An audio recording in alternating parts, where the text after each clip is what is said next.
Hey YouTube, I'm Abby with Deviant Racing, and this is my Bronco Raptor. If you're a returning viewer, thank you guys so much for following along. Really means a lot to us. And if you're new here, we build a lot of different vehicles. We've done a TRX build before, you can go back and watch. We're in the middle of this Bronco Raptor one.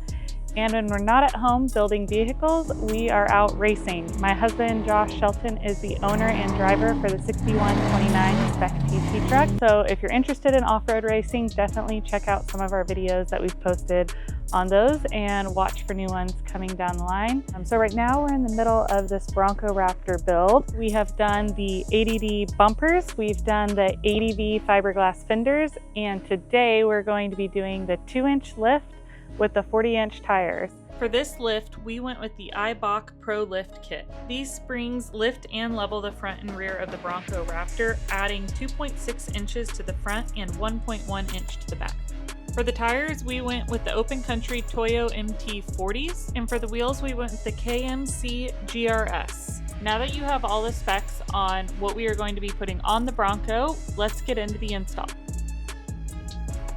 Since we already have this Bronco torn apart from our other install videos, you can go back and watch if you have any questions. We're going to start with removing the springs. So you'll need an 1/16 wrench and a 22 socket. You'll remove 2 bolts at the top of the shock and 1 bolt at the bottom of the shock.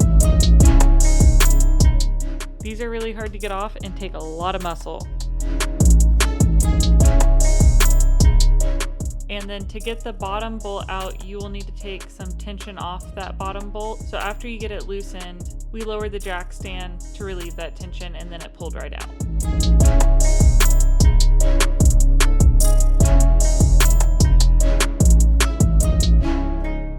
Then we used a spring compressor to remove the stock spring and replace it with the Eibach spring. When you're doing this, you'll want to make sure that the coil aligns in the same direction in place where you removed it. We used a Sharpie to kind of make a mark on the spring so that we knew that the new one was aligned the same way.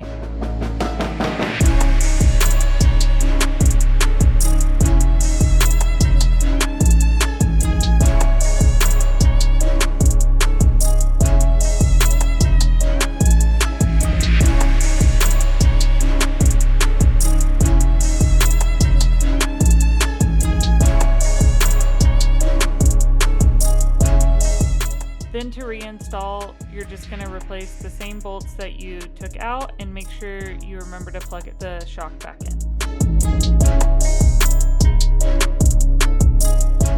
The front is a lot harder to disassemble. There's a lot more steps. So you'll start by loosening the top 3 bolts on the front shock.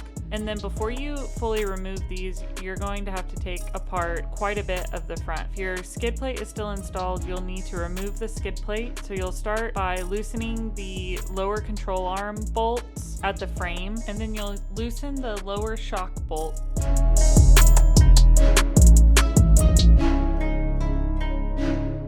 And before fully removing these, you're gonna have to secure the sway bar disconnect motor so that it's out of your way. So to do this, we used a strap and some zip ties, and this just held it steady while we removed the shocks.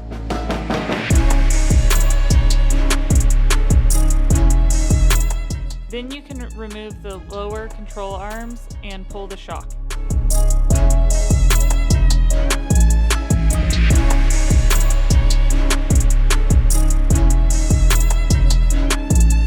In order to swap the spring, you're going to follow the same steps here as you did with the front. So you'll compress the spring, remove the shock, insert the new spring, and put it back together. Again, you'll want to make sure that the coil is aligned in the same direction. Now our camera stopped working at this point, but to reinstall, you're going to go through the same steps that you did just in reverse. So you'll put the shock back in, connect the 3 bolts at the top. Then you'll want to reconnect the sway bar disconnect motor and the lower control arms. Like I said, it's a short video, so thank you guys so much for watching. That's all for the install. We're going to take these fenders back off and get them painted, and then we will be dropping the full install recap and probably taking this thing out for some drive and drone footage. So hope you guys like it. Make sure you like and subscribe to check out all of our content and stay up to date with us. We really appreciate you guys following along.